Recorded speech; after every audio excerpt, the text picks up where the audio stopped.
Olá pessoal, aqui quem fala é Michele Camargo. Seja muito bem-vindo a mais uma aula de mecânica dos fluidos da nossa série Fácil e Descomplicada, Desmistificando a Mecânica dos Fluidos. Essa é a aula 29, Análise Dimensional Semelhança, parte 3. Essa aula, né, a parte 3 aí de Análise Dimensional e Semelhança, a gente vai estar falando do Teorema dos Pis. Né? Então, o que é, como fazer, né? Então, só a parte teórica dessa parte, né? Só que aí, na próxima aula, a gente vai estar resolvendo um exemplo de como obter os números adimensionais. Então, vamos lá. O que é o Teorema dos Pis? Né? Então, seja um fenômeno físico qualquer que a gente está analisando, que a gente está estudando, em que intervém n variáveis. Então eu tenho uma par de variáveis x1, x2, x3, x4 até xn. Né? Posso ter uma infinidade de variáveis. Quando a gente fala isso, o que a gente quer dizer? Quer dizer que naquele fenômeno que a gente está analisando, eu tenho várias variáveis que influenciam. Então a gente comentou até na aula passada lá da força de arrasto. Então o que influencia a força de arrasto? O diâmetro da coluna ou da esfera, né, que é o caso do problema, a velocidade do escoamento, a massa específica, a viscosidade e por aí vai. Né? Então e eu tenho a própria variável força, né, que é força de arrasto, que é influenciado por essas outras variáveis. E poderia ter um problema que é influenciado por uma série de outros problemas. Então, assim, nesse caso, aqui no caso da mecânica dos fluidos, a gente praticamente dificilmente considera a parte de temperaturas, né, e de transferência de calor. E quando a gente chega lá, se eu for pegar qualquer livro de mecânica dos fluidos, tem lá a parte de escoamento incompressível. Só que essa parte de escoamento incompressível, ela é, de certa forma, vista também em termodinâmica. Né? Então fica aquela parte que fica no meio termo entre uma coisa e outra. Né? Então acaba se estudando as duas coisas, nos dois pontos aí.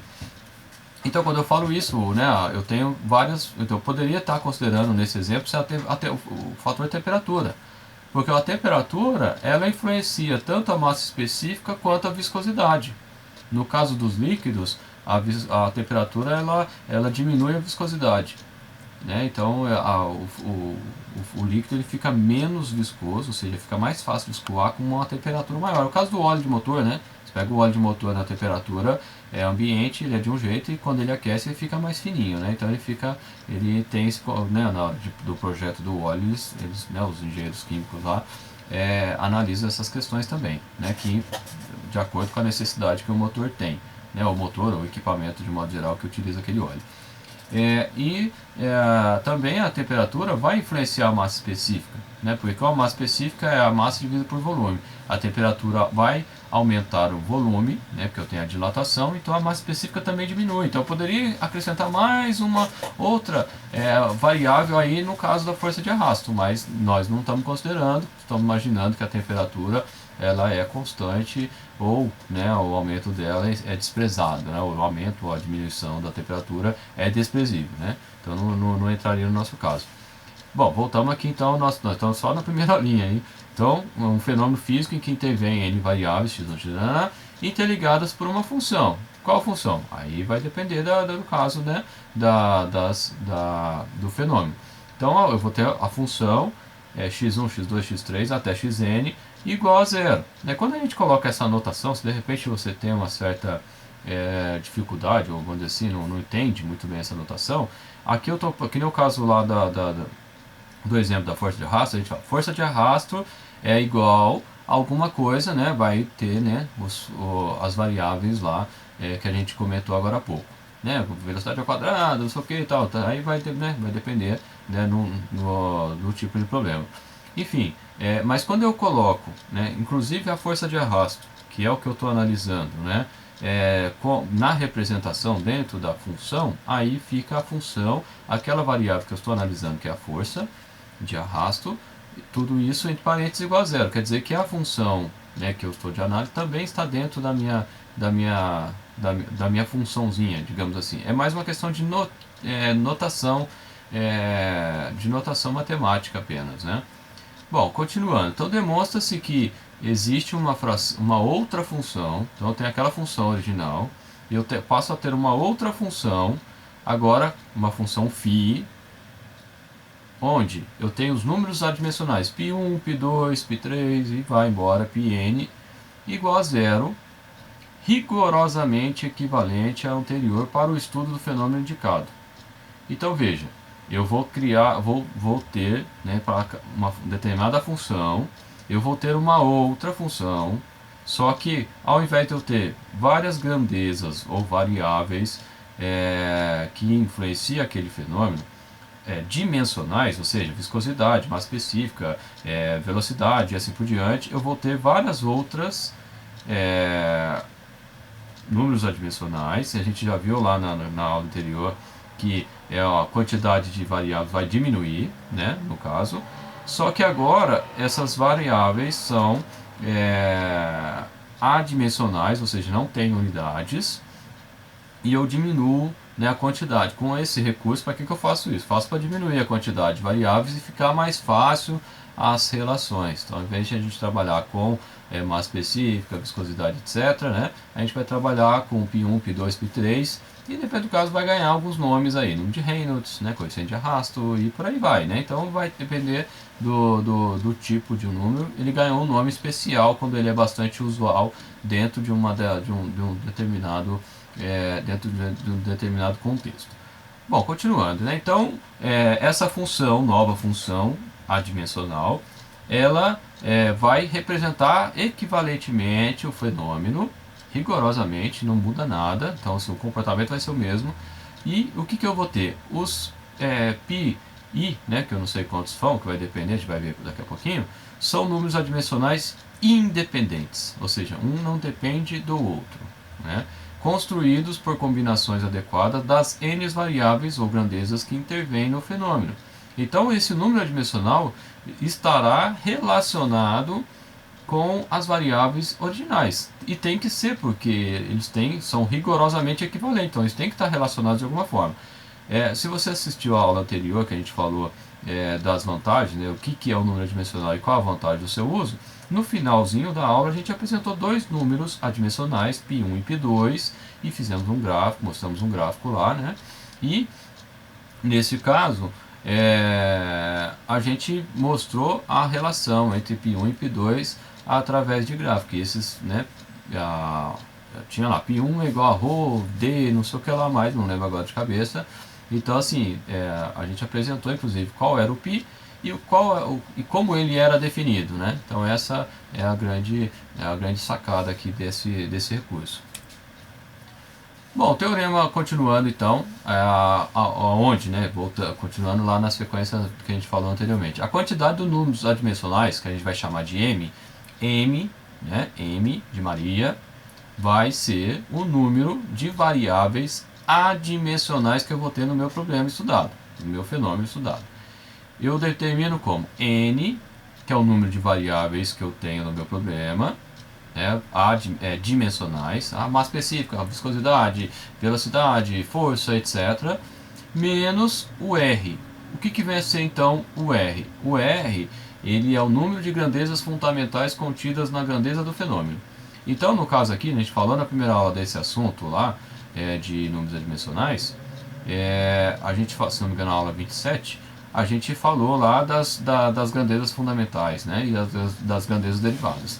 Que no caso é o FLT que a gente falou também na última aula, né, que é uma aula em sequência da outra. Então a gente vai utilizar aqui mais frequentemente força, comprimento, tempo. Então FLT como o trio base, né, vai ser as unidades base da nossa análise. Poderia ser o MLT, né, aí é só uma questão de escolha, né, e daí? Quando eu escolho um, quando eu escolho outro? O que vai mudar quando você escolhe o FLT com relação ao MLT é quem vai ser a variável derivada, né?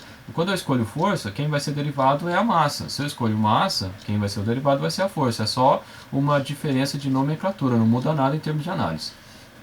Então, o M vai ser o N menos R. Então, você veja que eu saí, no caso do exemplo da força de arrasto, eu saí de 5 variáveis para 2, porque eu tenho 3 unidades, 3 grandezas fundamentais, força, né, comprimento e tempo, e tinha 5 grandezas originalmente, e passei a ter somente 2 números adimensionais. Então, reduz bastante e por isso é utilizado esse recurso para facilitar a análise.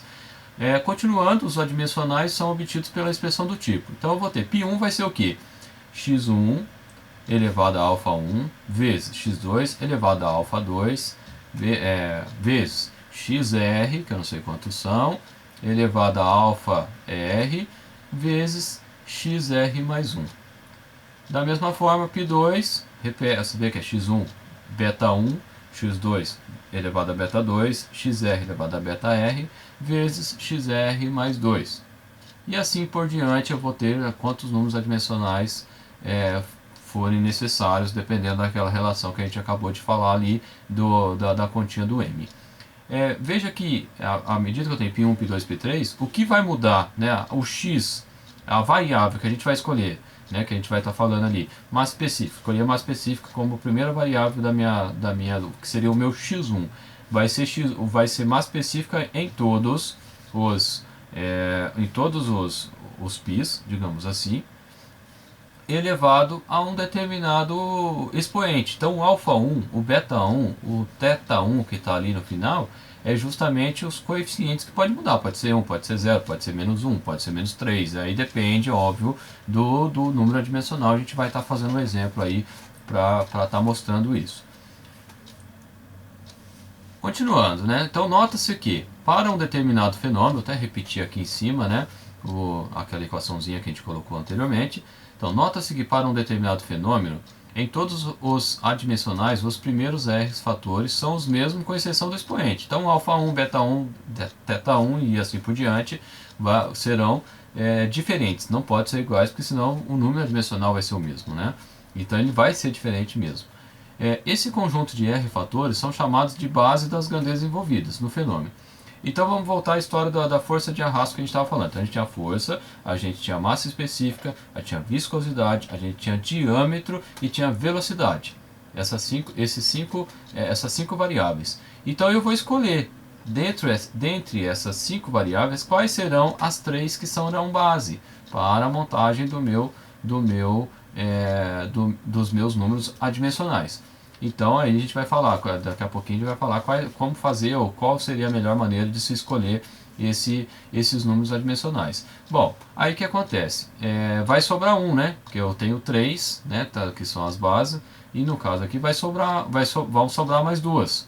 Né? Então essas outras duas vão ser o último AX, R mais 1 e o XR mais 2. Então, no caso, vamos dizer que eu escolhi o diâmetro, escolhi a velocidade e a massa específica. Então, sobra a viscosidade e sobra a velocidade. Então, no π1 vai ter a velocidade no final e no π2 vai ter a viscosidade, ou massa específica, eu não lembro o que eu falei agora. Bom, continuando aqui, então as grandezas da base devem ser independentes. Para a sua escolha, escreve-se a equação dimensional de todas as grandezas. Seleciona-se o número R delas, de forma que cada um difira da anterior por pelo menos uma grandeza fundamental. Então tá aqui, continuando. Né? Por exemplo, eu peguei aqui a massa específica. Então, FL menos 4T menos T ao quadrado. A gente mostrou isso lá na primeira aula, lá na massa específica. Então seria Newton vezes segundo ao quadrado dividido por metro a quarta, né? Dividido. A velocidade é LT menos 1 e, no caso, o diâmetro, o L. Então, nesse fenômeno que a gente não citou qual é, o L seria o comprimento característico do fenômeno e nesse caso, ele seria um fator que deveria ser escolhido, né? O último fator de cada número adimensional que a gente falou será constituído de cada uma das grandezas não incluídas na base. O que a gente recomenda? Né? Sempre que aparecer um diâmetro, o diâmetro característico poderia ser o D, né? ou o comprimento característico, poderia ser o diâmetro, que é o exemplo aqui, poderia ser o diâmetro do rotor, poderia ser o comprimento da pá e por aí vai, né? Então o comprimento característico é que ele vai dar, tem esse nome, que ele vai dar característica ao objeto que a gente está estudando. E a gente recomenda, né, que se escolha como base, sempre que aparecer, massa específica, velocidade e diâmetro, né? Então isso é uma dica que a gente dá, que o autor nos informa até inclusive, que a gente utiliza, que facilita a obtenção dos demais números, né, dos números adimensionais. Você pode perguntar assim, mas por quê? Por que eu tenho que escolher? Não é que você tem que escolher, mas eles são, a maioria dos fenômenos, são decorrentes da massa específica, da velocidade e do comprimento característico. No caso aqui eu estou chamando de diâmetro, é o diâmetro, né, que eu estou considerando nesse fenômeno que a gente não falou qual é. Mas, então sempre que ele aparecer, escolha, porque vai facilitar. Lá na frente, quando você começar a lidar com isso com mais frequente, você vai até entender por quê. Mas o principal objetivo, ou o principal motivo que a gente pode falar, é justamente porque eles aparecem na maioria dos fenômenos que a gente tem dentro da mecânica dos fluidos, e os demais que surgem acabam sendo decorrência desses aí, né? Então, para que eu tenha velocidade, para ter escoamento eu tenho que ter velocidade. Então, por isso a velocidade está aí. Se eu tenho escoamento, eu tenho fluido, então eu tenho a massa específica envolvida. E também tenho, se o diâmetro é pequeno ou se o diâmetro é grande, ele vai influenciar. Então, vai por esse caminho aí que facilita a vida. E no caso aí dos teoremas dos πs, a gente vai estar vendo aí um exemplo aí na próxima aula, né? Que eu já estou repartindo assim para não ficar um vídeo muito longo. Bom pessoal, então a gente chegou ao final, né? Pode ter ficado até um pouco confuso, como a gente está falando só literalmente, acaba ficando um pouquinho no ar, digamos assim. Mas aí na próxima aula a gente vai estar fazendo o exercício com um pouquinho mais de calma, né? E aí vai ficar um pouquinho mais claro aí os passo a passos que a gente apresentou aqui nessa aula. Beleza pessoal? Obrigado e até a próxima.